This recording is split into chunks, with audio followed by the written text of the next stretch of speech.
So any questions before we get started? Any issues, questions? We're, Um, no, go ahead. yes, please. Sorry. No, it's okay. I was just gonna say we're pretty much go overall today is going over the white balancing, right? I want to look at your images from the other assignments first, and then yeah, and Okay. I'll post. I thought I had posted it. If I haven't posted it yet, I'll post a lecture on the white balance. Okay, so the notes are already there, and the readings for color temperature and white balance. Okay. But I'll also Okay. post, in addition to the class notes, I'll post my monologue on it too, Sounds going along with those notes. Okay. Yeah, I think you upload a video on white balance. It's already okay. I thought I had, but I think you I saw know. something about it. So yeah. So yeah, I'll check. But if not, I will post it. All Okay. right. Okay. So let's take a look at the first two assignments. Well, there are at the moment three of you here, so we'll look at your assignments and then go from there. Okay. So let's see. Well, that would help if I shared the screen. Just a moment.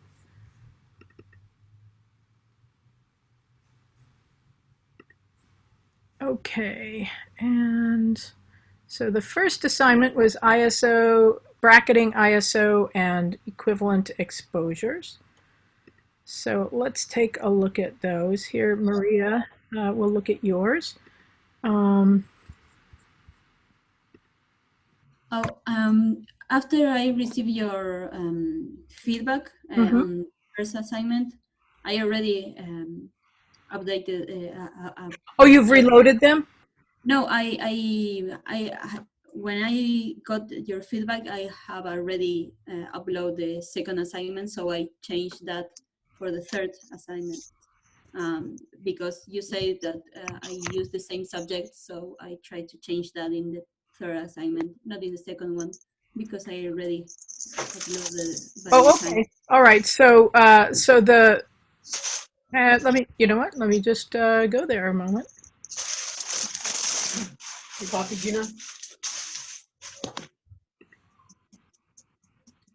So yeah, for the second assignment, I use the same subject.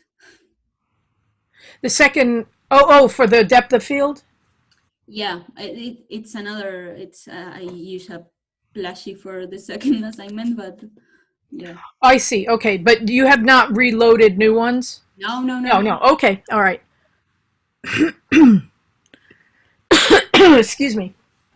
Well, let's just take a quick look here. So bracketing.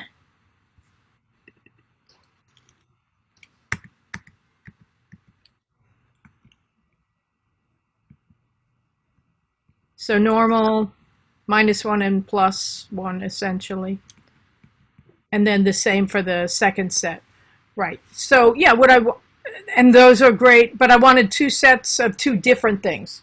Okay. Yeah, I didn't realize. I Okay. thought that it was always the same thing. Right. I don't know, just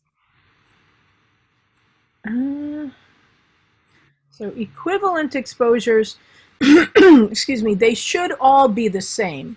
yeah. So whole stops, you say. So, right.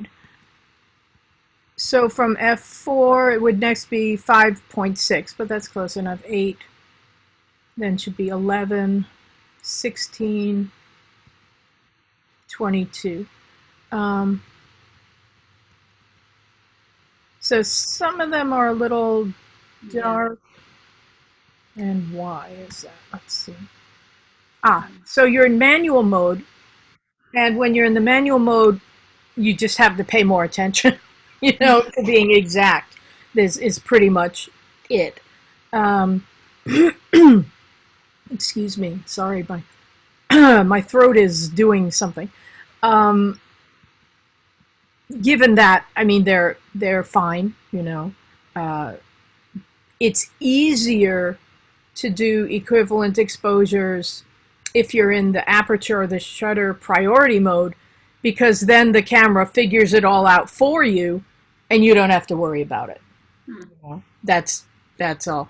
And when you're in situations, you know, where things are changing quickly, if the light changes or you're moving around or you're changing the focal length of your lens, it's just easier to be in the in one of the priority modes. So you only have to change one thing if you want to, the shutter speed or the aperture, and then the camera figures the equivalent exposure out for you and sets it so you don't have to worry about it.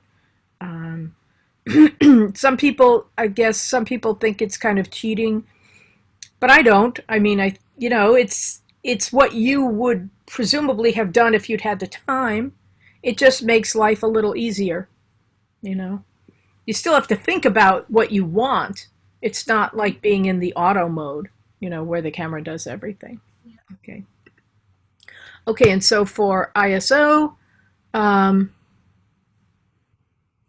yeah, I think those were fine, as I recall, for ISO 100, 200, 400, 800, 16, and 32, and 64. So what I was looking for with the ISO, get out of here, is really so you can see the difference.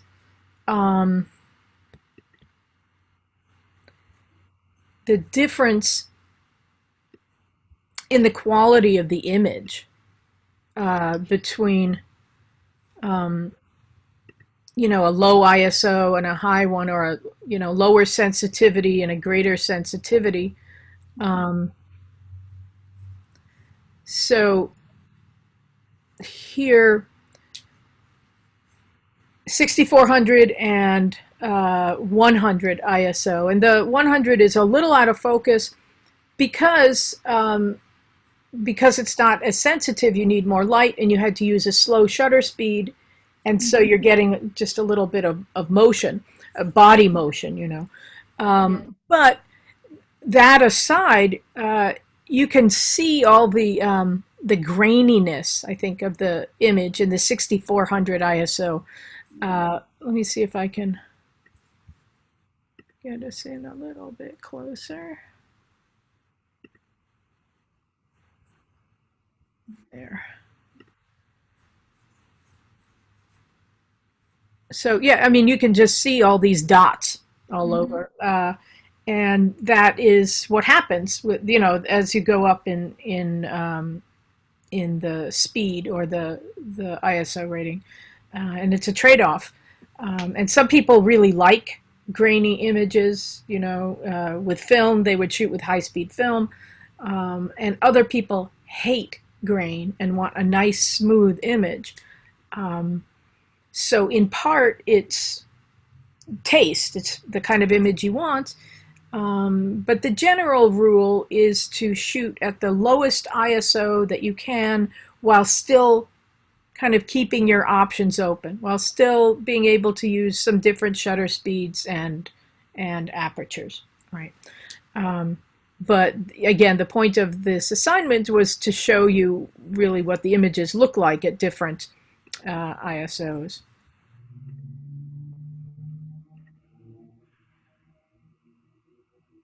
Okay, so yeah, with you can redo if you want to. It's up to you. With the equivalent exposures, some of them weren't quite the same, but it's not a big deal. You know, it's up to you. All right. Okay, thank you, Maria.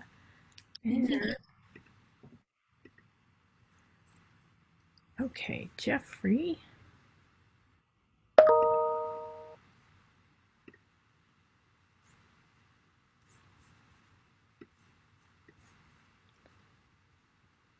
All right.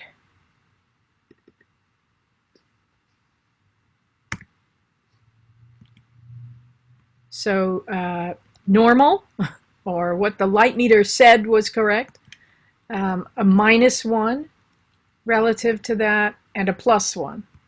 And again, bracketing is something that we as photographers can use to make sure that that an exposure is correct. So in lighting situations that are difficult, where you might have bright shadows or bright highlights or deep shadows that can fool the light meter. Bracketing, making more than one exposure of the same thing, is something that helps us ensure that at least one of those will be correctly exposed. And in this case, they all look pretty good. I mean, the bright one is probably a little too bright, but as you can see, when it's overexposed, we get better detail in the shadows, but then everything else is too bright. In the underexposed, the highlights are brought down so we can see nice detail in the very bright areas, but then everything else is too dark. And hopefully, the one that the light meter says is correct will be correct. And in this case, it is. There is something that we can do that if you go on in photography, you'll certainly do in one of our other classes. And that is purposely doing this, essentially bracketing, and then putting the images together into one image so that you have detail in the shadows and the highlights and the midtones. So that's called high dynamic range, or HDR. And you can get some really interesting, sometimes strange, but very nice effects doing that. And then you don't lose the detail as you do here. And the highlights, the very bright areas have just lost the information down in here. Or in the dark areas, when you underexpose, then you completely lose detail in the shadow areas. So this is a way of letting us have detail throughout the tonal range. So anyway, that's it. Onward. So normal, -1, and +1. And I find that often, not always, often an underexposed image also looks really quite nice. Maybe not quite a whole stop, but maybe 2/3 of a stop, because it kind of deepens the colors. You get slightly better color saturation, and you're less likely to have those highlight areas get a little too bright. And when something is really overexposed or really underexposed, the camera no longer records the details of that area. It just goes white or black. So there's one group of photographers who say that you should overexpose, and then you get detail in the shadows, and then you can correct for that in Lightroom or Photoshop or whatever. And there's another school of photographers who feel that you should underexpose and get the highlight details and then bring everything else back in Lightroom or Photoshop or whatever. In the end, does it matter? I don't know. I tend to underexpose a little bit and then brighten things up. But I don't know. I don't know which is better. Some people feel very strongly about it, but whatever works for you, really. But again, bracketing is something you can do to help you out if you don't know, if you're not sure that you're going to get the correct exposure. Okay. All right. Good job on those, Jeffrey. So let's look at your equivalent exposure. Oh yes, the clown, huh? There really is something creepy about clowns.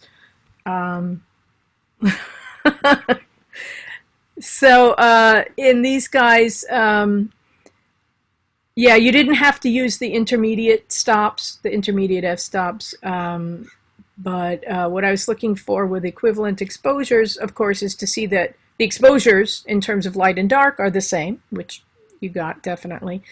And also you'll see the changing depth of field, which was, of course, the second assignment. So here at F, we'll do 4.5, and then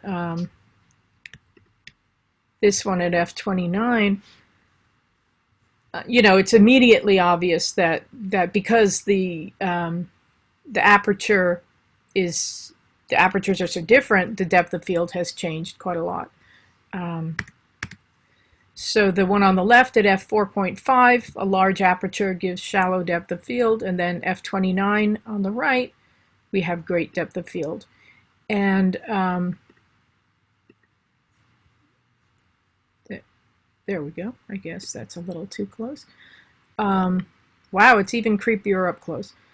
Look at the teeth are just, anyway, never mind, sorry. But you can certainly see the difference in the depth of field. Yeah, okay, good job. Turn back now, that's creepy too. Okay, so great job on those. And ISO, so 100 and through,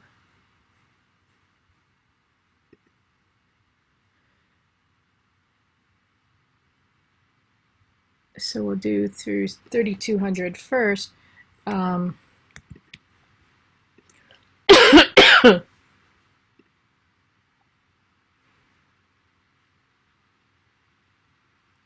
So there is a difference in exposure. Let me get out of here.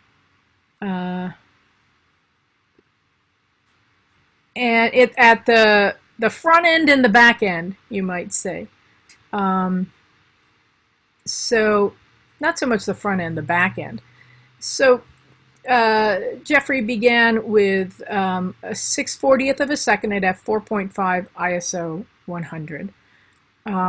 And as the ISO increases, the sensitivity increases, you need less light. So you'll go from, you know, letting more light in to letting less light in. And so starting with a large aperture is a good idea because then you can stop down. However, since this is in aperture priority, the aperture won't change unless you change it. So the camera will change the shutter speed. And starting at a 6/40th, which is a, you know, it's not incredibly fast, but it's kind of fast shutter speed. The shutter speeds are going to get faster and faster. And most cameras stop at about a 4,000th of a second. Some cameras have a maximum shutter speed of an 8,000th of a second. Others stop at a 1,000th or 1/2000th of a second. And then after that, the camera has nowhere to go unless you change the aperture physically. So that's what happened here. Everything was going along great until after ISO 1600. Where the shutter speed got to 1/4000th of a second, and then it ran out of shutter speeds. And so then, after that point, if you change the ISO, the camera it no longer has shutter speeds to compensate for that change, and so it will start overexposing because at the higher ISO ratings, you need less light. And since you can't change it, you can't go further than a 4,000th of a second, the images get lighter and lighter, and that's why. So what could you do? You could put the camera in shutter priority and set the shutter speed so that the camera can then would then change the f-stops, and it has more space. It has more to go, you might say, with the f-stop. So it could go from let's say f4 to f5.6, f8, f11, f16, f22, f32, And if your lens goes beyond that, the next stop would be f44. So probably f32 would be about the maximum, but that's where you would get here. But that said, up through ISO 1600, they're all the same. Okay. All right. Good job. Thank you, Jeffrey. Okay. Let's see. Yana. Hi, Yana. Let's check out your bracket. Hi. Hi there. Oh, yeah. So, let's go to the normal view. What an interesting collection. It has such a dreamy effect, you know, the light coming in from behind, the cobwebs, and I never did figure out what that was. What is the red object? Is it It was paper actually, or? I went to a bridge and it was in the morning. So this red thing just sitting there under the grid. So I found it really interesting just because of the color and the way the light was going through. So that's why I took pictures of it. Yeah, it's very beautiful. It has this sort of dreamy effect, and also it's a little difficult to tell the scale, you know, of actually how big or small it is, which I think is kind of cool. So this is a +3 and a -3. Is that actually? I think actually it isn't quite so.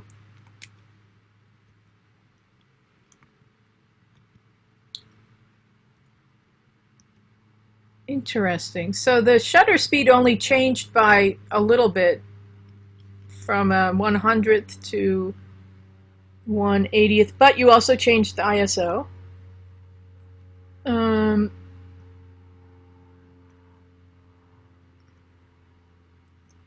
But then why these are different, I cannot account for because the settings aren't changing, but the image itself does.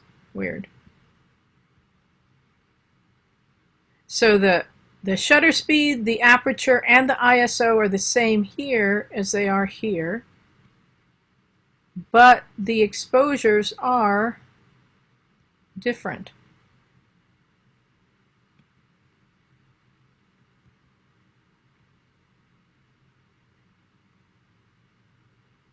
Maybe I didn't understand correctly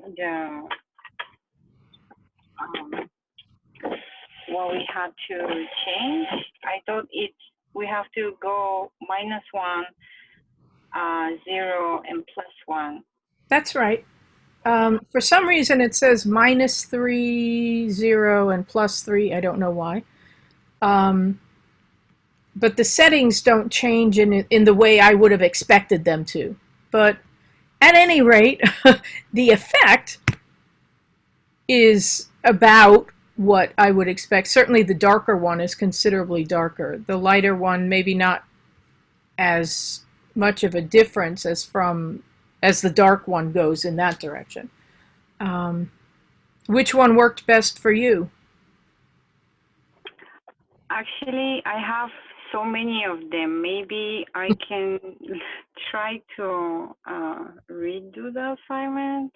It's not necessary, I don't think. I mean, we could see that there's a change in this set. For me, the first one works the best. Yeah, it's pretty interesting. And I think the contrast, having the dark areas darker, but still having the bright areas bright, works very nicely.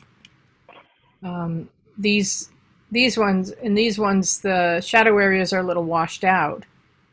So and the bright areas, as we were discussing earlier, have just lost their detail. So in these areas that are really bright, you can see there's no longer really any color information. It's just white because it's so bright.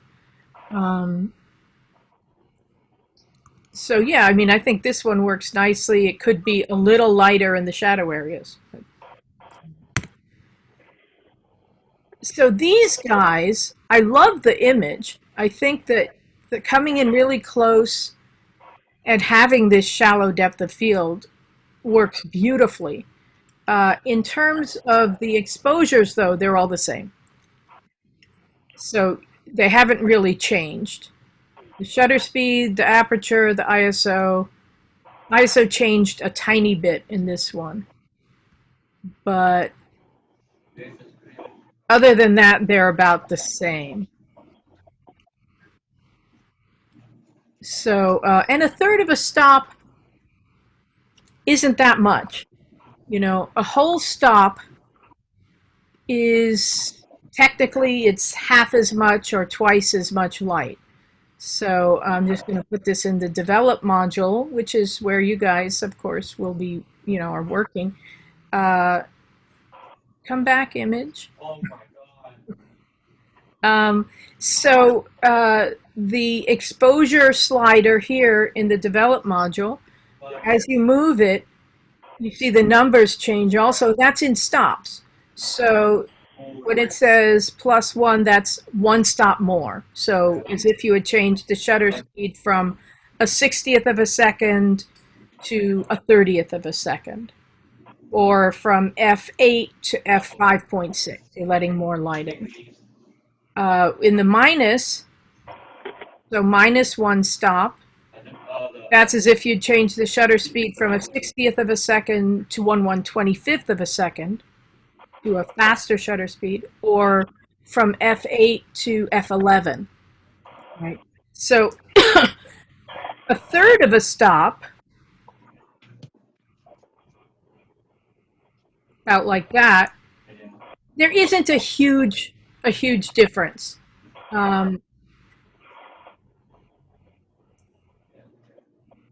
Sorry. So this is where we started, and then this is a third of a stop. So you can see there's not a huge difference. It's pretty subtle. So for bracketing, there's not that much point in doing a third of a stop. If you're going to bracket, if you're going to make these other exposures with the hopes that one will be correct, you want to do at least one stop in either direction. Okay. So let me just set that and get back here. So with the second set of bracketing images, you're welcome to redo them, but they really don't show a change in the exposure. Okay. Equivalent exposures. So great, yeah.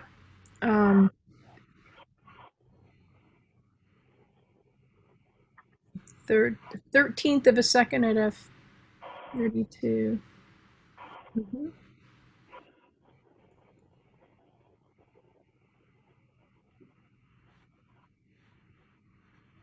So in these, you also changed the ISO rating. Do you remember why?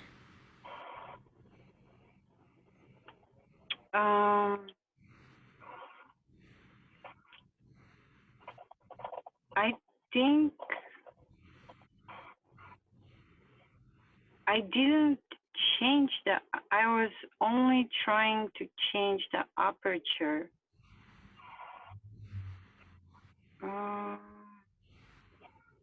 So maybe the camera did it for you, because the apertures, you know, 5.6, f8, 11, 16, 22, and 32. So that's correct. And yeah, I guess the camera changed. If you didn't do it, the camera did it. So it goes from ISO 2800 to 56 to 11.4, 12,800, then it stays at 12,800, and then it changes the shutter speed. I don't know why, but I guess the camera did that.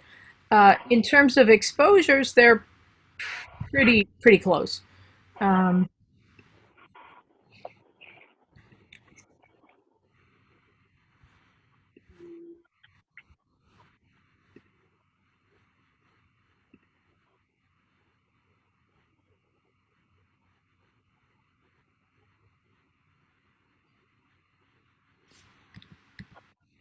so the one on the left is a 13th of a second at f32, and then the one on the right an 80th of a second at f5.6. You can see that there is definitely a change in the depth of field with the different apertures. There's also a difference in the color, the color temperature, actually, the the tint. There's more green in the one on the right, and I don't know why that is, or why that would be if none of the other settings were changed, but we'll leave it as one of the mysteries of life for the time being. Okay. And ISO, I love your vantage point. I love that you look straight down. So 100 and 2000, and we'll just come in close and look at those. And I think you can see pretty well that the quality in the ISO 100 is better in terms of sharpness and not having grain. So 2000 is not incredibly grainy, but we can certainly see that there's a difference. And I don't know how high in ISO your camera goes, but certainly as you go up, to 6400, 12,800, some cameras go to 25,000, 200, and then 50, what is it? 52,000 something. Then, often you can really see a big change, with lots of grain. But some of the newer, the new cameras, especially the, of course, expensive high-end ones, do really well with ISO and handling it and not giving as much grain and noise. But okay. Excuse me. Okay, so good job overall, Yana. If you want to redo the second bracketing set, that's up to you. Excuse me one moment. I'm so sorry. My throat keeps tickling. That's up to you. And for redos in general, you're always welcome to redo an assignment if you're unhappy with it, if you're unhappy with the grade. Just get it into me by like the beginning of the last week of school. So the beginning of finals week, which I think begins December 7th. So in just under a month's time. Okay. Thank you so much. Absolutely. Okay. And Tanya? Sir, can we not go through mine? Why?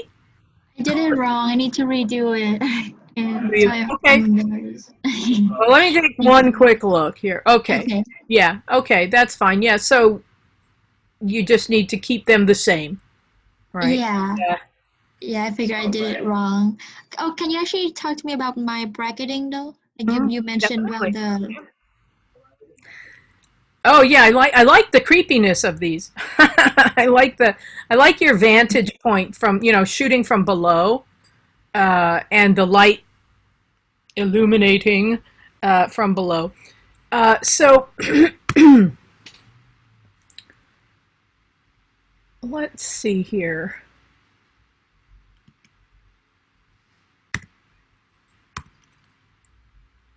Okay, so you're in the manual mode. 50th at 3.5. So this is a minus This is like a -3 exposure. Actually more than that because the aperture also changed. So like -4. And that's a huge difference in the amount of light. And then this, actually, what am I saying? 60 a sixth. Because the ISO changed also. Okay, too many variables. The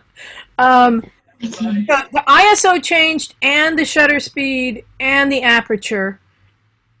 At least the focal length stayed the same. So we'll say this is the normal, what the light meter said was correct, a 50th of a second, and then this would be a -1 roughly. And then what you would want is a +1, but this one, because, I mean, you change the shutter speed so to a slower one, so if you had just done that, then this one would be a lot lighter.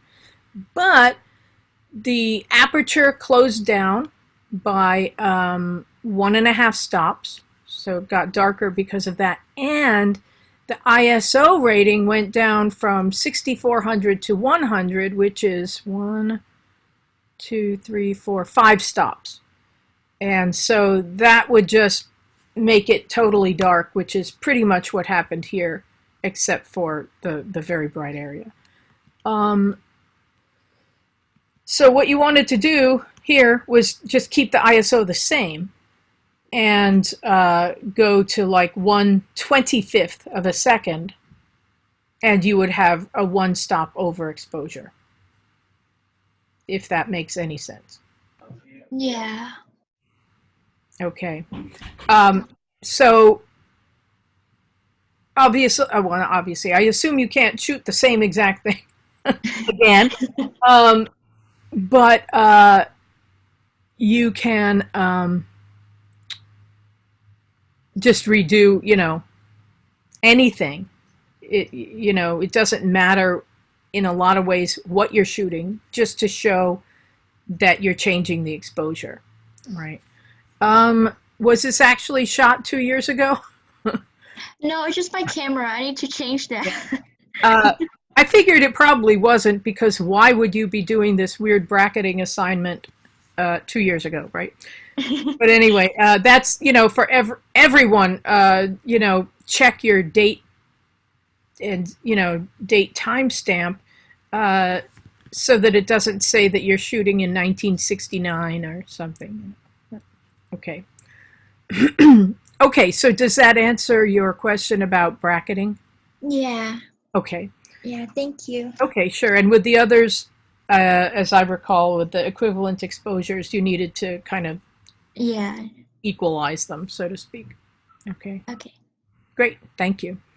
And I think that's all of you for this. Now, did we lose some? Oh, no. 1, 2. Oh, that's right. Okay, sorry. Any questions before we move on to the depth of field? All good? Okay.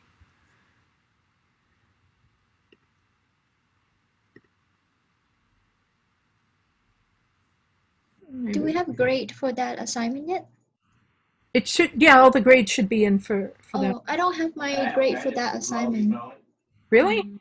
Yeah. For the second one, me neither. I will check that. Okay, definitely. But we'll go over it now anyway. Okay. Okay, so depth of field. Again, the assignment was 3 sets of 2 images each, 1 set for each of the things that we use, that affects depth of field.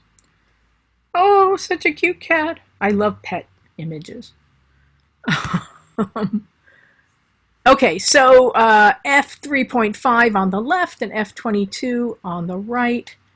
And yeah, quite a difference. So compositionally, they're the same. Nothing has changed in terms of the framing. It's all about what's in focus.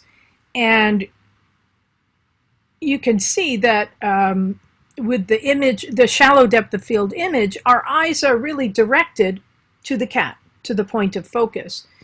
Whereas in the image with great depth of field at f22, we look at the other things in the frame because they also are in focus. And that can be great, or it can be distracting, depending on the image and your intent, what you're trying to show. And a lot of portrait photographers use shallow depth of field, so that there's no question as to where we are supposed to look. We don't like to look at things that are out of focus, and so given a choice, our eyes will immediately go to the areas that are in focus. And so in a portrait, so we'll say this is a portrait of Tanya, of your cat, or somebody's cat. In a portrait, you generally want the viewer to look at the subject. And if there's all this other information in the frame that pulls the viewer's eyes away from the subject, that is possibly undesirable. Now, there may be reasons for you to show these things. So nothing is written in stone. You don't have to use a certain kind of framing or depth of field or whatever. It's your image. But that said, this is one of the things that you need to think about. What kind of depth of field you want to use and why. And so in this case, as a portrait, you might want to use shallower depth of field so that we can still see these things, but they're not pulling our attention away from the area of focus.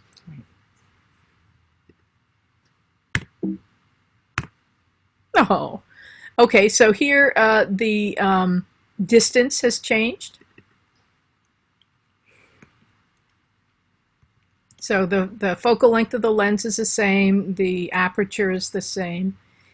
And you can see that the depth of field has changed. It's not, when you're further back, you may not see it as much because those areas are further away. But if we compare them here, the pillow in the background is really pretty out of focus when the distance is decreased. And it's pretty well, it's more in focus when the distance is greater. And of course, when you change the distance from the subject and when you change the focal length of the lens, your composition changes. So how much information you've included in the frame will change. Whereas when you change aperture, if you don't change any of the other things, the composition will stay the same.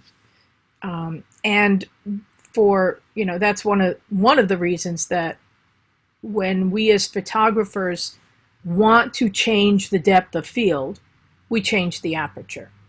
The focal length of the lens and the distance from the subject also affect depth of field, but we don't usually use those things just to change the depth of field. We use those things to change the composition or the amount of information in the frame.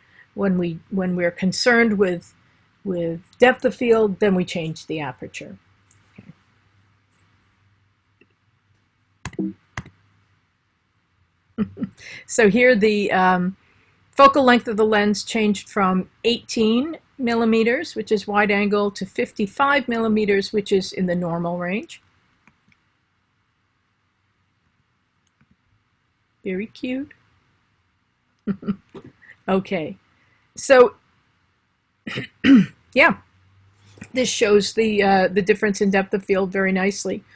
And even at f10, which is getting to the smaller range of apertures, when you come in very close, either physically or by changing the focal length of the lens, the depth of field is noticeably shallower.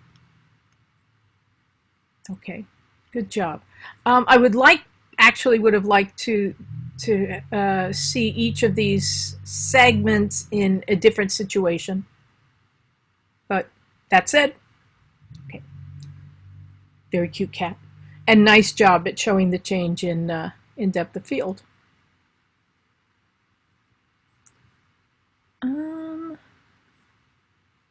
Yana, do I have your depth of field assignment? Yes, it should be there. I wonder if I downloaded these before. Oh, that's the first assignment, sorry.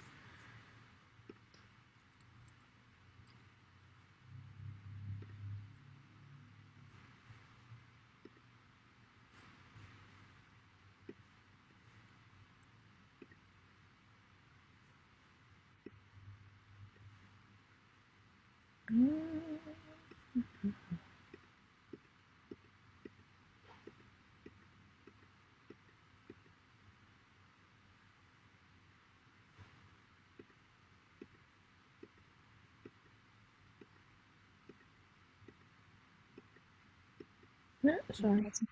Mhm.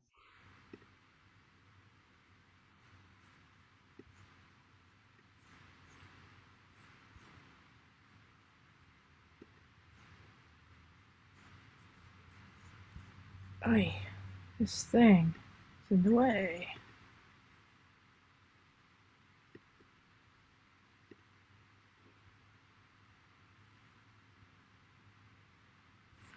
Sorry. It's okay.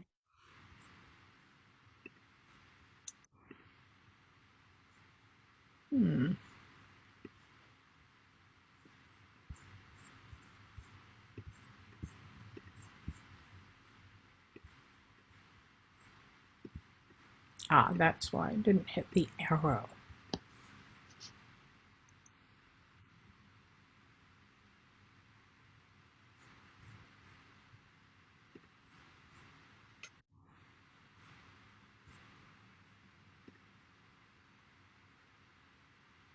Okay, it will. Sorry, my computer today has been just being very irritating, irritatingly slow, and I don't know why. I've rebooted it a couple times and so on, but okay, let's do this here.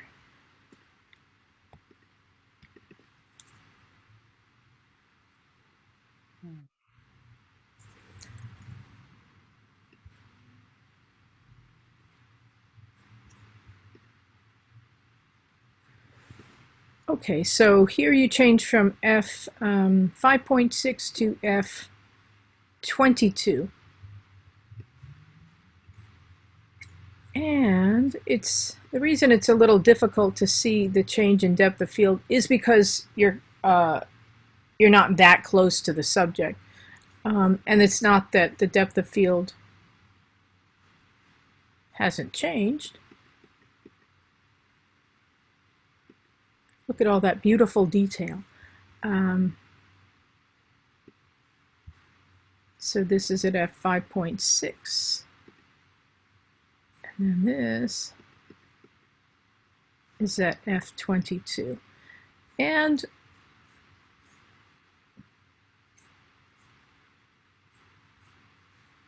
they look very close.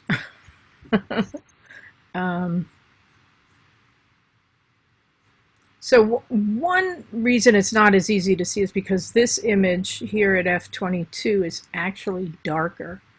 It's f22 at a 30th and slightly out of focus because I think there's just a little bit of camera motion at a 30th of a second for you. So we all have different, I guess, minimum shutter speeds at which we can hold the camera and not start to show motion. And that's also dependent on the focal length of the lens and so on. But some people are really stable and I had a student in my Photo 7 class with a motion assignment, and she handheld the camera at 1 second, and it was like razor sharp.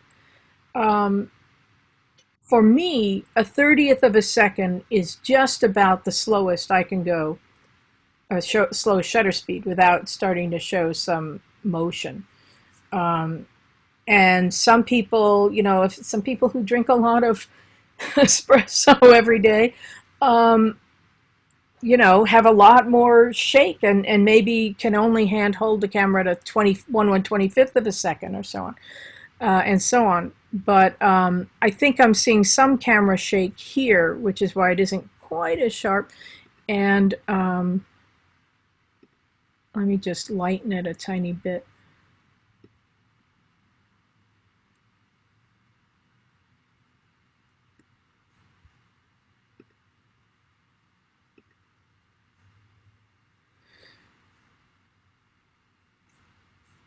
So I think that's why it looks as if the background is more out of focus, because of camera shake rather than because of the depth of field being shallow.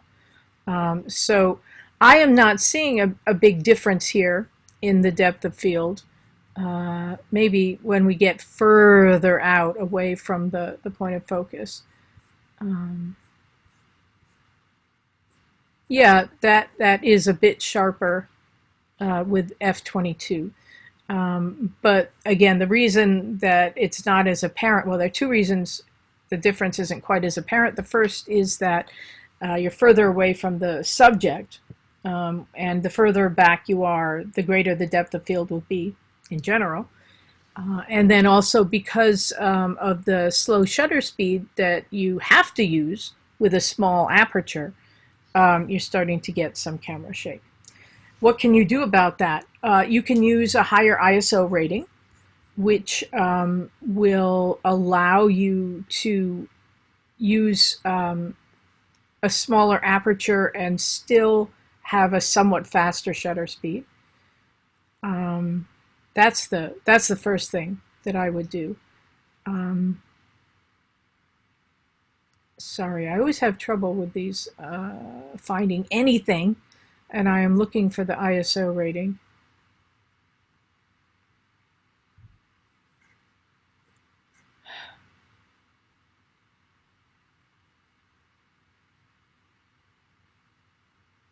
And it has to be here somewhere.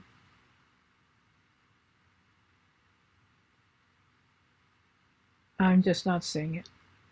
Well, at any rate, you can change the ISO rating, you know, going to a more sensitive rating, which will allow you to use faster shutter speeds. Okay. Okay, so that is aperture.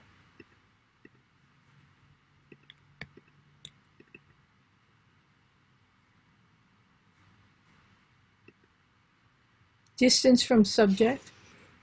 So it's with this image where you've come in really close, it's almost impossible to tell if there's a change in the depth of field because there's no depth. So you're looking at a flat surface, in this case looking down, but there's no space between foreground and background. It's all the same, you know, it's all the same. Yeah, yeah. I cannot go above. So, for example, if you had your pet turtle, or not a turtle, you had your dog or cat standing here, You can tell. then you would be able to tell that there's a change in the depth of field. When you have, you know, space going back in the frame, and then something there between you and the back of the frame, that's where when you can see the change in how much space is in focus. Yes, I Does understand. that make sense? Absolutely. Okay. I want you to do that one. Yes. Okay. So this image would work okay, you know, but for when coming in closer, you really have to have something there. between the camera and the back part. And so anything flat, not just looking down, but like looking at a wall, photographing a wall or a painting on the wall, or even a person standing right up against a wall, if you don't have much space there, you won't see much, if any, change in what's in focus. There's just not enough space to show a change in depth of field. Okay.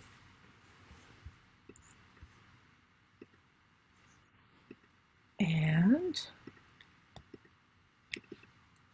focal length of the lens. Look at all the texture there. That's really beautiful. So the focal length here is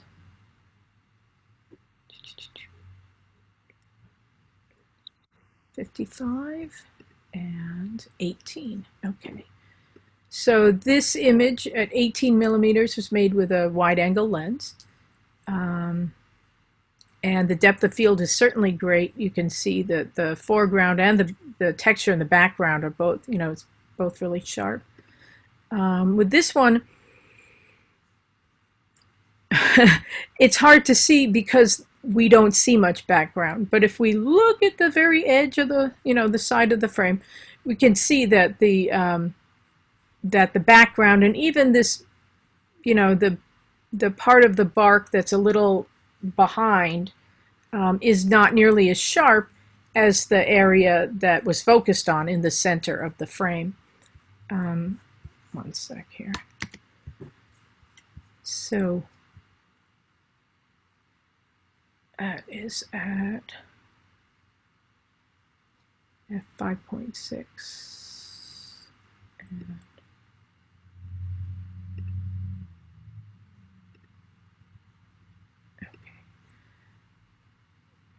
so again, if you don't have space, you won't see a change in the depth of field. But we can see if we go off to the side here. Hang on, sorry. Let's try that.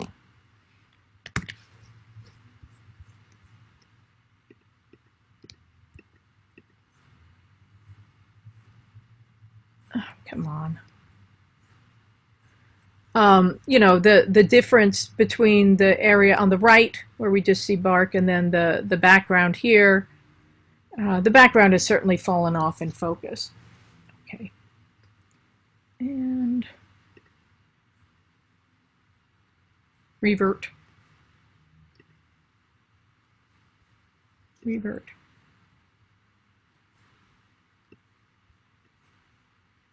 Okay. Good job. Thank you, Yana. So if you want to redo, that's up to you. Okay. Thank you. Mm-hmm. And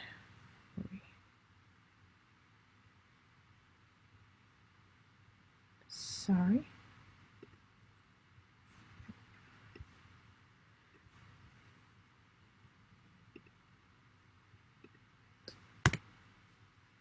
Okay, Jeffrey.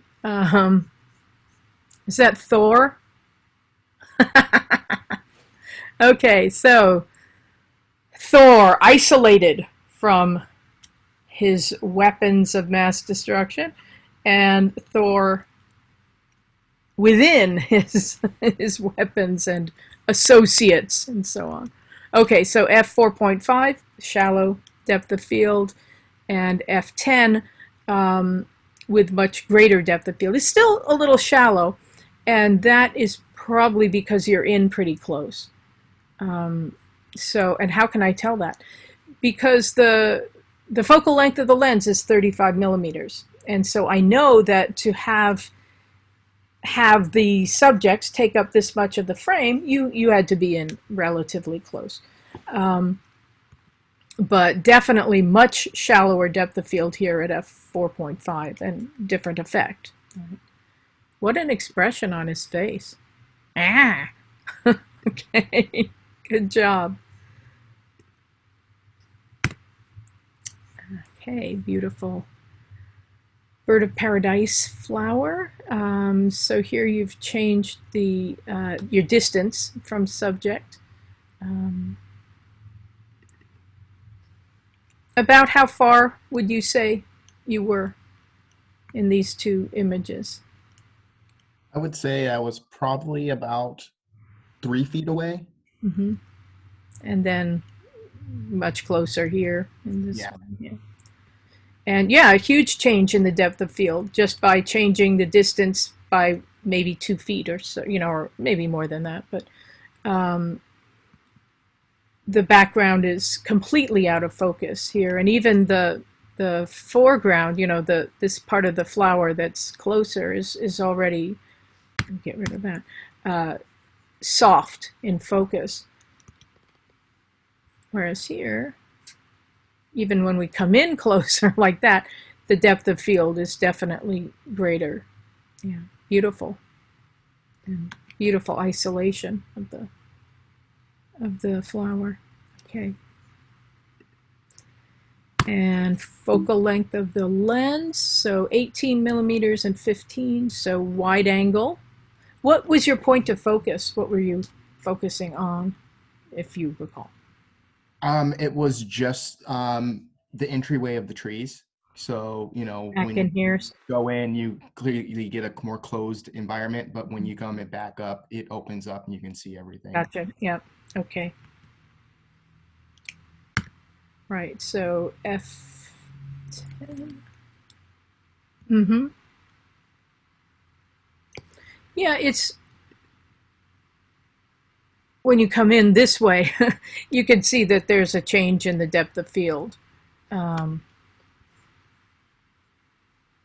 That with the longer lens, the background is definitely in greater focus, and the images themselves are different. What we're experiencing is different with the wider angle of view. The cars, especially, change the nature of the image, and this is much more restful in some ways. The cars always change to me the nature of the image, and you're immediately aware of people. Even if there's no one in the frame, as there are no people showing here, but we know that they're around because there are cars, and it and everything that goes along with it, probably in a more urban area, and so on. And so this isolates from that, and we don't know there are cars. We know there's a walkway. And we know that these are, they've been planted. We're not out in the forest, but still, it conveys a different message. Okay. Great job. Yeah, very nice job on all of these. Okay. And Maria. So F22 and F5.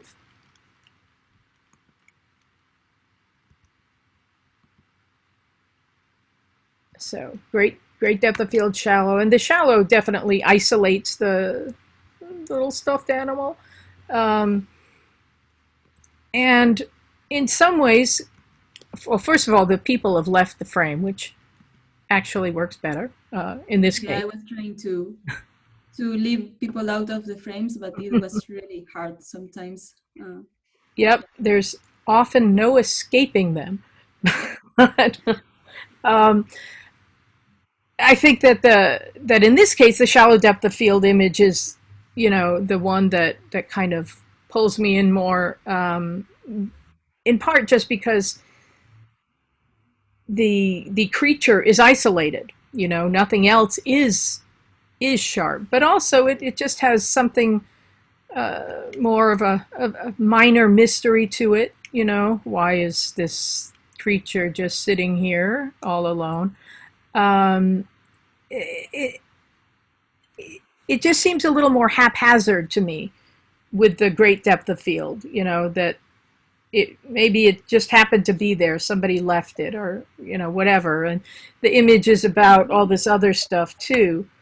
Whereas this one, first of all, it's a little darker, which adds a little more mystery, and it just is more about the creature and why it's there. We don't know, but create some questions of a more minor nature, I suppose, as things in life go. But that's okay.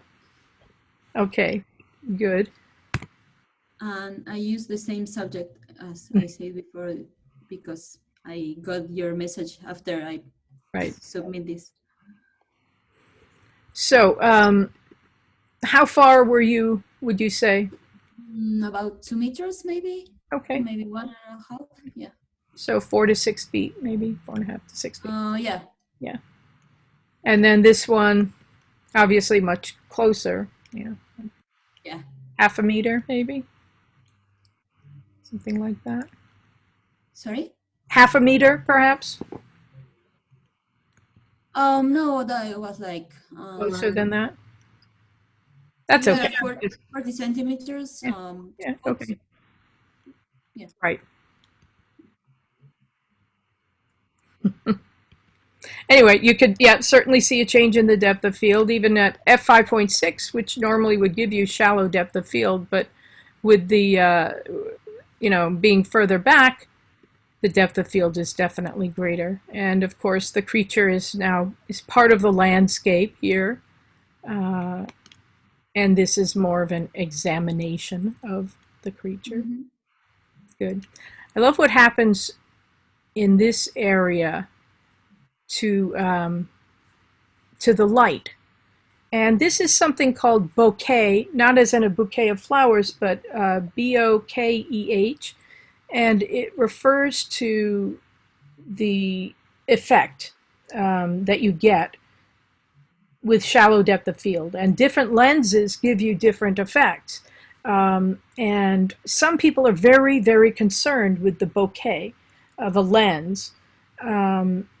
And whether it is pleasing or not. And of course, people have different tastes, and what they say, what one person says is pleasing, another will not like. But this would be considered, I think, pleasing bokeh, where you have this soft circular effect of the light. Some lenses make it very harsh, and it just doesn't look very nice, but this one does.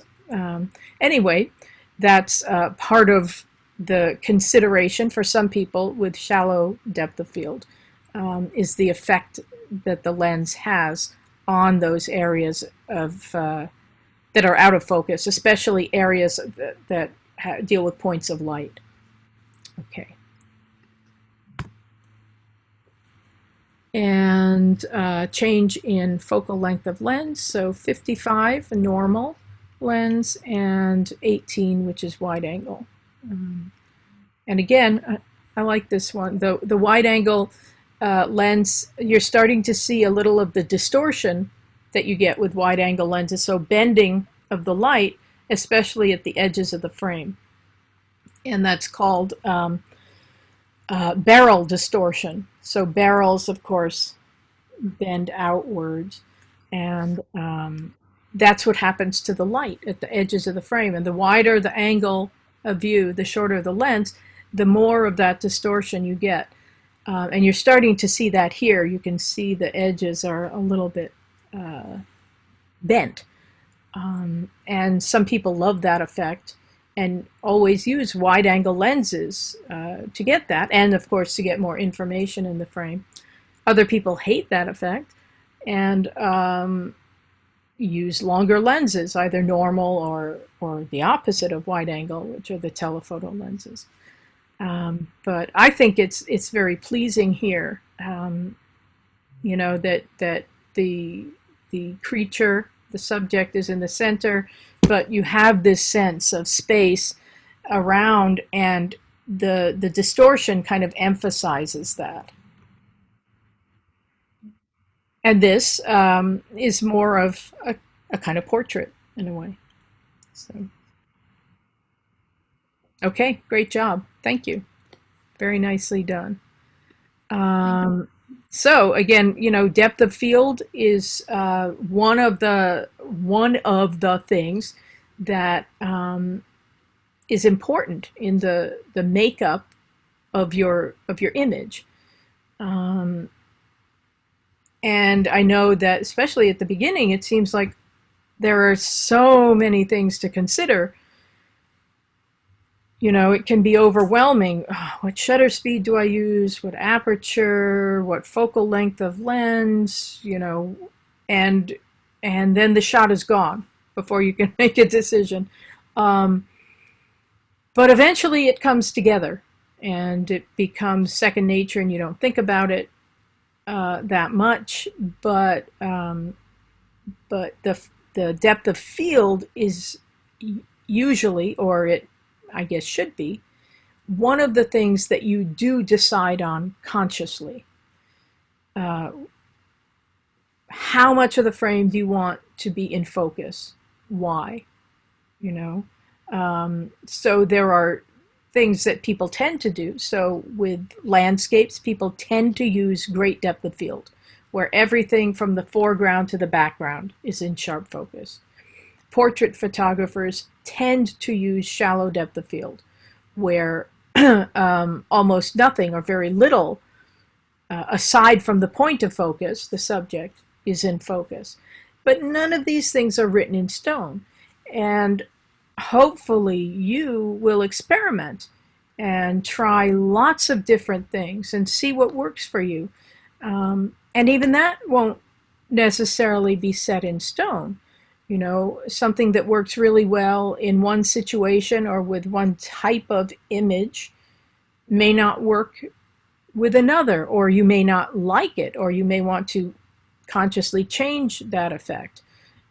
So with all these things, I hope that you will play around and experiment. Try photographing in different situations with different focal lengths of lenses, different shutter speeds, different apertures, and see what you get. And one of the many very neat, cool things about digital photography is, one of them is that you have instant feedback. You don't have to shoot a whole roll and then develop it or have it developed and wait for the images to come back. You can look at them immediately. And also, you can make thousands of images, which I don't really recommend that you do. Some people just shoot, and then maybe never even look at them, or the majority. But still, that said, it allows you to make many, many images, and not worry about running out of film or whatever. And then you can look at them and compare them at home, and see what works and what didn't and what you might want to change, or maybe it leads you to thinking about different things you can do. So I started out as a film photographer. I still love to work in the wet dark room. And for me, there's nothing like the black and white print, but I certainly recognize the huge advantages that digital photography offers, on so many levels, and it makes shooting, it makes organizing your images and looking at them and discarding them, concentrating on certain ones so much easier. And Lightroom, which is what we are working on in this class, also I think is a fantastic application. I think that it is, when you learn it, it's much easier than Photoshop in a lot of ways. It doesn't do everything that Photoshop does. So if you want to bring in other images and play around and manipulate and distort things in that way, Lightroom won't do that. But for basic manipulations, changes in exposure and burning and dodging, making certain areas lighter and darker. Lightroom is great for that. Lightroom is also a database. And so you bring your images into Lightroom and you can organize them in any way you want. You can assign words to specific images, or when you import images into Lightroom, you can say where they were made or when, or certain subjects or colors, or any words you want to assign, you can. And then you can make collections or just bring up, ask for any images that have these words, and they will then come up. The real advantage also of Lightroom is that it's what's called non-destructive. So if any of you have worked in Photoshop, you know that when you work on an image, it changes the actual information of the image. So what you want to do is make a copy of that file and work on the copy. And then anytime you have a version that you like, you need to save that as a separate file. And you can say, entitle it whatever you want, version 2, or, the image in which I cut out somebody's eye, or whatever. But each time you have to save a new version of it. And that takes up, or it can take up, a lot of space on your hard drives. Lightroom doesn't actually change the original image. It's as if you have taken a piece of clear plastic or acetate and put it over the image, and any changes you do are sketches that you've done on that piece of plastic. So the original image never changes. And your sketches, these changes that you do on the plastic, are saved as instructions or rules that are applied to the image every time you open Lightroom. Also, have any of you used Photoshop? Are you Photoshop users, you guys, at all? Photoshop doesn't save a history of what you've done. So when you work in Photoshop and in Lightroom, as you go along and make changes, those changes show up in the history, and it can get really, really long. With Photoshop, when you close out of Photoshop, the history disappears, never to be seen again. What you've done remains if you save the file, but the specifics of what you did, that list, is not saved. But in Lightroom, it is. So every time you reopen Lightroom and go to an image you worked on, the history of what you did will be there, which I think is very nice. But again, Lightroom, I think, is just great for basic manipulations of your images, making them lighter, darker in specific areas, isolating certain areas just to make this area lighter, or, and you can also do corrections as you do in Photoshop, which hopefully you've been going over as you watch the videos.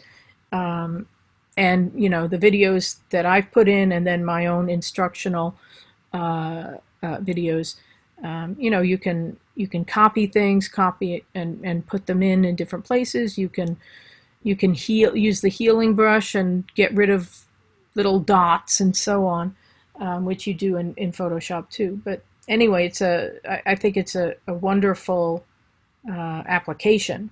I think it works really, really well.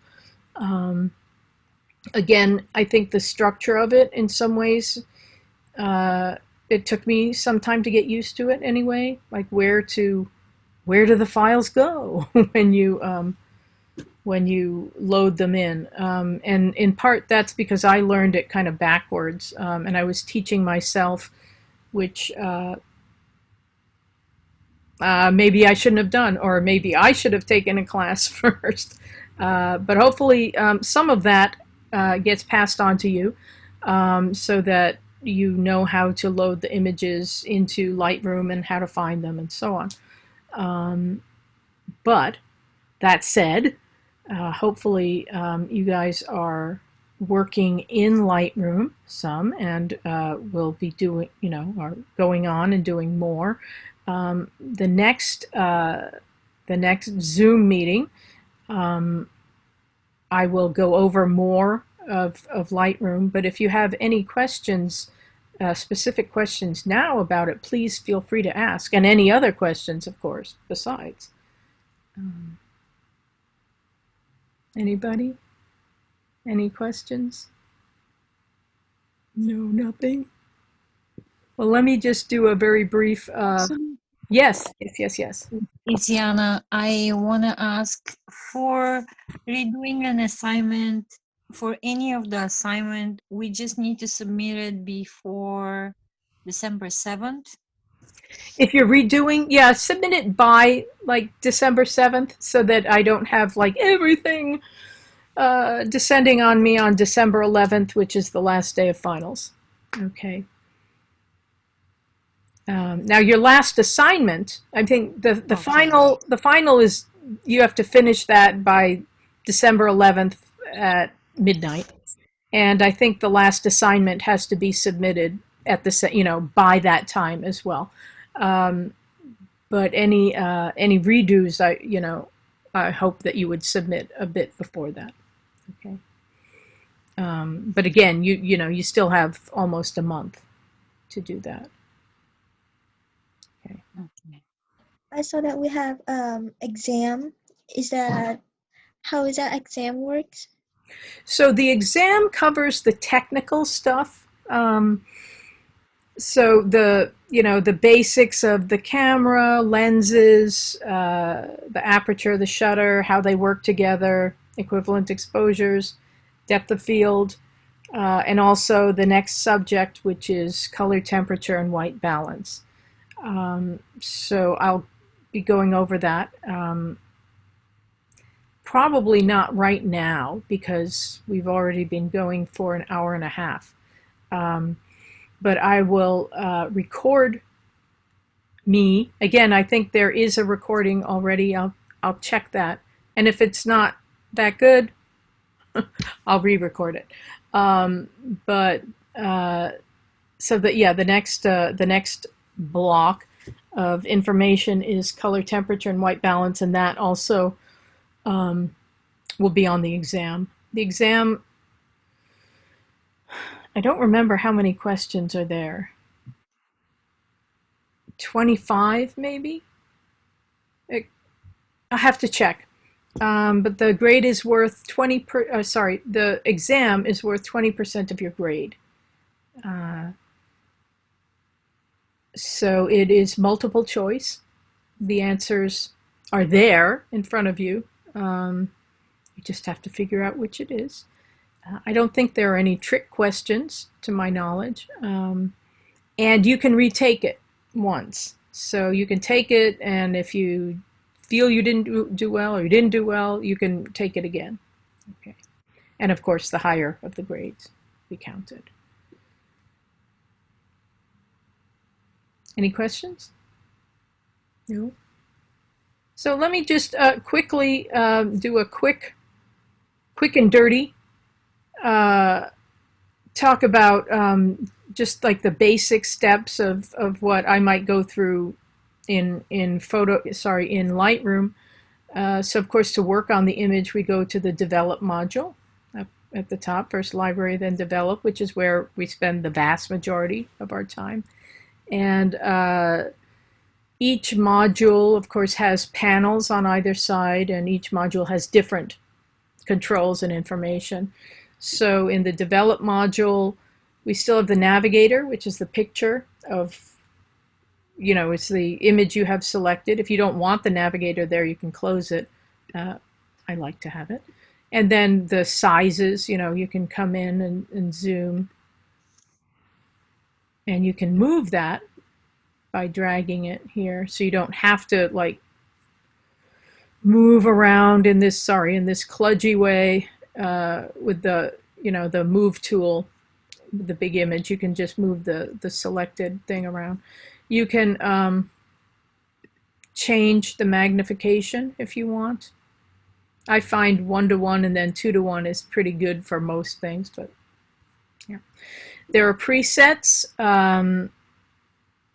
with different effects, both in color and black and white. I tend not to use them, and I would prefer that you not use them for the assigned images, you know, for the assignments, but by all means, fool around. They're kind of fun. You know, different colors, different effects, desaturated, so reduction of color, vintage, flat and green, red lift matte, warm shadows, you know, a whole bunch of different things, and black and white, landscape, high contrast, punch, and so on. So they can be lots of fun. Ooh, that's fun there. Infrared. Defaults are different effects that you would get with different color settings and lenses and so on.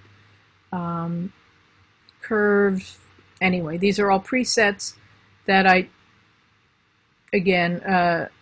think are fun to fool around with, but we're not going over because we will be doing these things without the presets, I guess. Okay.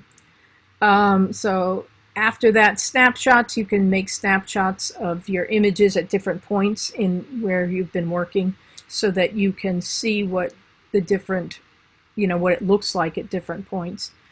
And then the history. Now, there's no history here because I haven't done anything. As I do things, this gets longer and longer.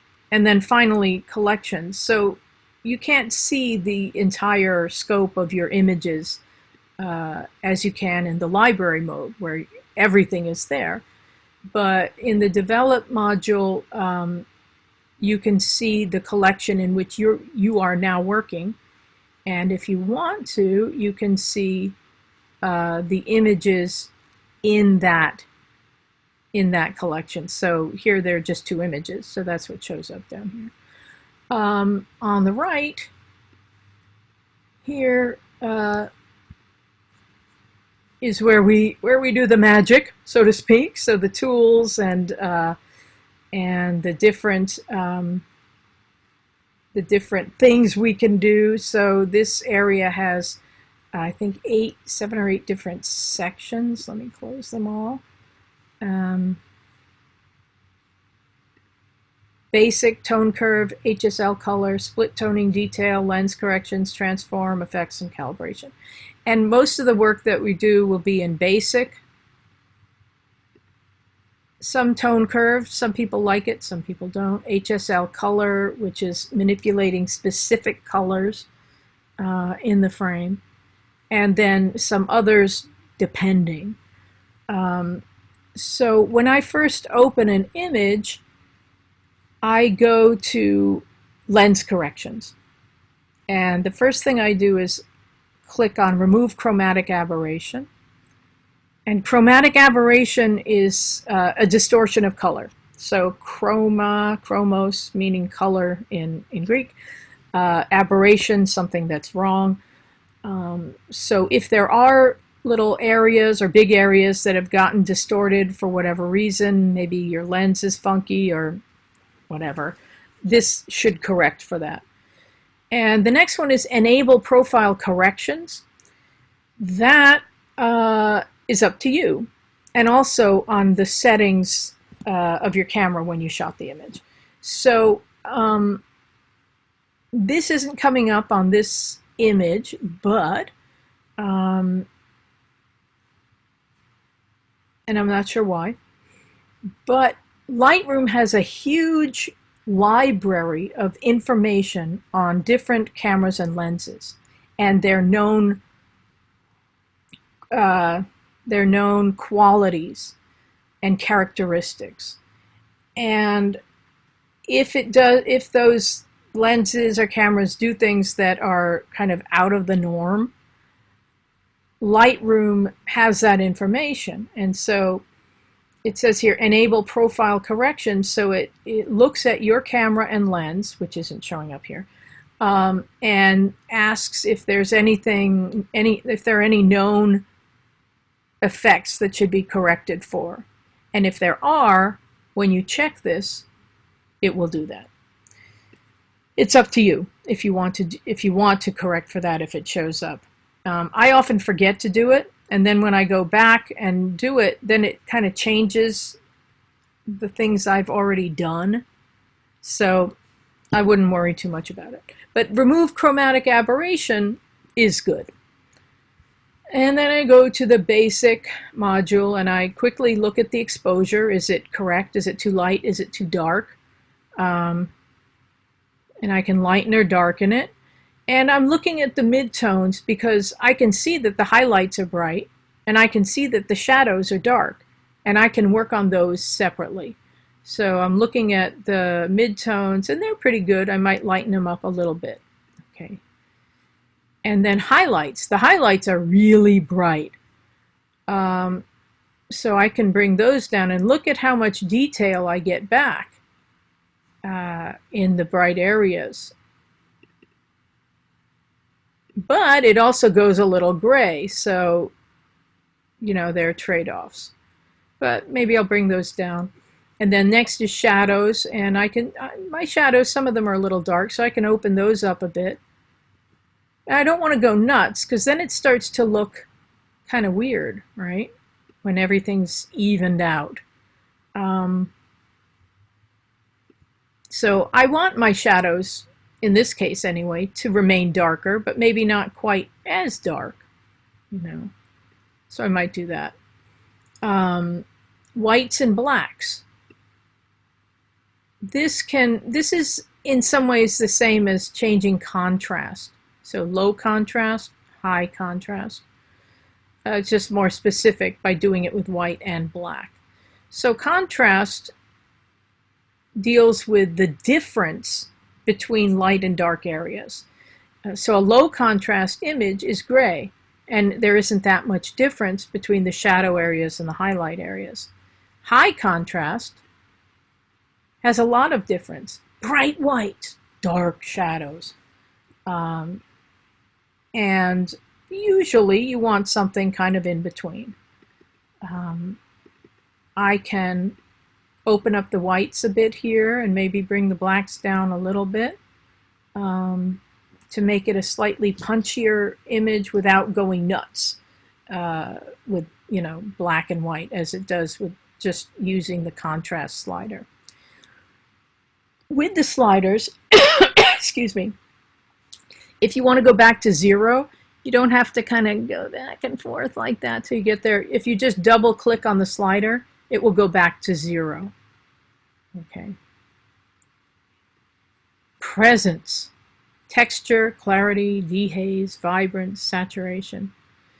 Usually with texture, you're not going to want to add or subtract too much. So when you subtract all the texture, you see it just kind of gets all, blurred, essentially. If you really increase texture, then you start to get like dots, the way you do with ISO, essentially. Clarity. No clarity. Again, it's kind of like the texture. You just kind of wipe everything out and smudge it. High clarity, what that does is it actually increases the contrast in local areas between little differences. So it kind of increases overall contrast and makes it look sharper. You can't actually make the image sharper than it is. So there are sharpening tools and so on, but the sharpness, the actual overall sharpness of the image is determined by your lens and when you're focusing it. So if you don't focus correctly, if your camera hasn't focused correctly, and the image is blurry, that's how it is. And you can do some corrections in Lightroom or Photoshop for that, but really, that's how the image is, Okay, dehaze just kind of does that. as you go in the positive, it gets a little darker. If there is haziness, it does get rid of the haziness. It also kind of increases the definition, as you can see here. Okay. Vibrance and saturation. So saturation is how intense the colors are. And so if you completely desaturate an image, it becomes black and white in monochrome. You've gotten rid of the colors. Increasing saturation makes them more and more intense. And that is across the board, all of the colors. So you can see here when I've increased the saturation, not just the pretty colors on the creature here, but everything else has gotten much more intense too, wherever there are colors. And so you can see that the grass now looks kind of radioactive, you know. It's so intense. And if you look around at images that people have made that they're selling, you know, like amateurs, a lot of people go a little crazy with the saturation. They just really like the intensity of these high saturation images. And so, you know, it's up to you how you want your image to be. In my opinion, ultra color saturation is a little too much. You know, it can just be too intense. But again, it's a matter of taste. But I probably wouldn't go to 100% saturation. Now it looks so boring, doesn't it, when I get rid of it? Vibrance is kind of like saturation with a brain. So it increases the color saturation, but in areas that Lightroom thinks needs it, not just overall across the board. So here is an increase, you know, up to the vibrance to 100%. And it's definitely more intense, but not nearly as intense as increasing the saturation. So again, vibrance is kind of like saturation with a brain, and it's just a little more moderate, I guess. And, you know, fiddle around with them, see what you like. I think that at least the stuffed animal here needs some punch, you know, in the colors. I think it benefits from that. But again, they're your images. So you know, you will fool around and do what you want with them, and they're yours. You own them. But you probably want to think about the end effect and what you're trying to say and do. Yeah. So those are the things in the basic part of the develop module for controlling the image, with the exception of white balance, which I haven't talked about. That's WB, because that's your next subject. And so I'll go into that next time. But these are the things that that you want to look at. If you want to compare your original image to what you've done, there are a couple of options. You can go to your history and go back to the beginning where it says import. So that's what it looked like at first, and this is what it looks like now. If you want to see them side by side, which I find very helpful, the letter Y on the keyboard, and you'll notice that the keystrokes almost never have anything to do with the actual word. But anyway, the letter Y will give you a side by side. So you have the before on the left, and it says after, or your current version, on the right. And then to get out of that, just hit the letter Y again. There are many more things that can be done with the image, which I will go over and I have gone over in the loaded lectures. But at the end, well, I won't go to the very end yet. Under detail, if you go to that section, it says sharpening and noise reduction. Noise reduction is something that you do want to look at. So noise is something that you get in certain situations. So if you're in a darkened situation, you'll get more noise or artifacts, these blobs and dots. Also with long exposures, you tend to get more noise. And so you can correct for that. There are two noise sections here. It says luminance and color. And let me just go to, let me find an image that actually has a lot more noise. And that would probably be in ISO. Let's see.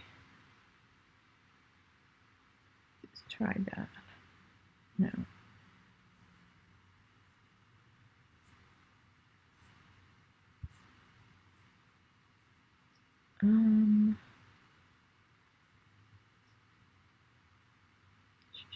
Not that. Sorry. I'll be right with you.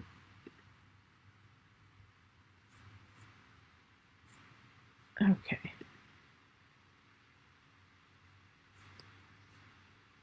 Oh, but I want color. Sorry. I will find one. No.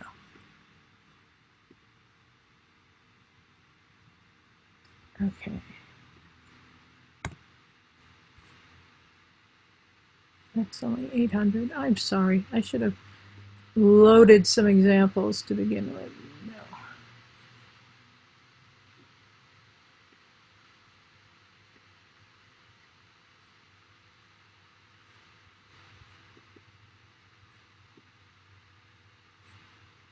No.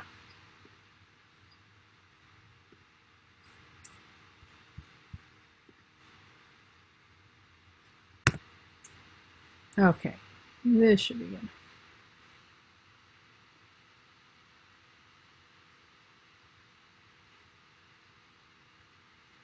Here we go. So this is a really high ISO rating at 25,000 roughly, and it's actually really pretty good considering. But you can see there are these dots here, there's texture. There are some areas of, there are colors in here that don't belong.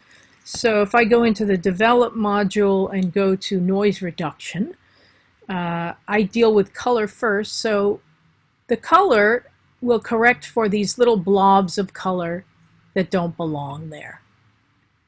So in these areas. And I'll move the slider until I see those blobs disappear. And then I will stop. Because I don't need to go further. With luminance, that deals with how light or dark the noise is. So you can see when I go to 100%, it looks great, but it also has lost detail because it's like somebody just smoothed it all out and rubbed out the details as well. So you want to go to a point that is pleasing to you, where it gets rid of the noise, but doesn't go so far that it looks smudged out, essentially, and that will vary from image to image. But that is something that as a matter of course, I would check in just quickly doing a quick, again,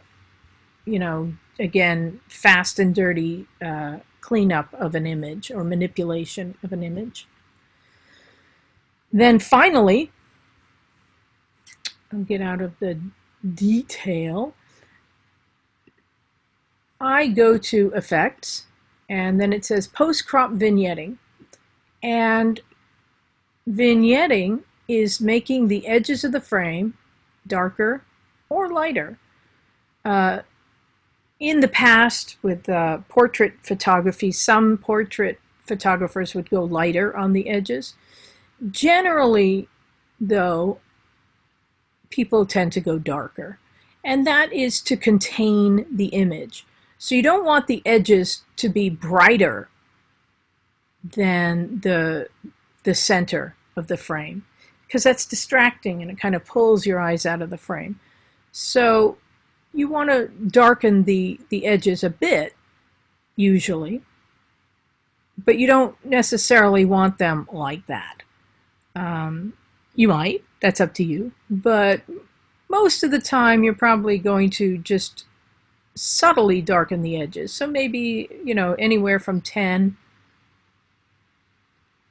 down to maybe 20 or something like that. But again, it's up to you. But I think that darkening the edges is one of the things that just helps contain the image and direct the viewer's eyes into the center of the frame. So just, from the beginning here, wrong image, sorry. We go back into where we were before. So this image, also I would, use the vignetting a bit just to darken the edges a bit. And so before and after. And I'm sure I could do more work, and there are other things we can do using more specific tools for lightening and darkening specific areas. But this is just an overview of the big things that that you should look at. Doesn't mean that you have to do all of them, but things to look at when you're first going over your images. Okay. Okay, thank you for the use of your images, Maria. And any questions? No? Okay, well, thank you for attending. And I will post the recording. Not that you probably feel the need to experience this whole thing again, but if you do. And for those of you who are not here, this will be posted. And if you have any questions, of course, please email me. And for those of you whose grades were not loaded, I will make sure that they are loaded as soon as possible.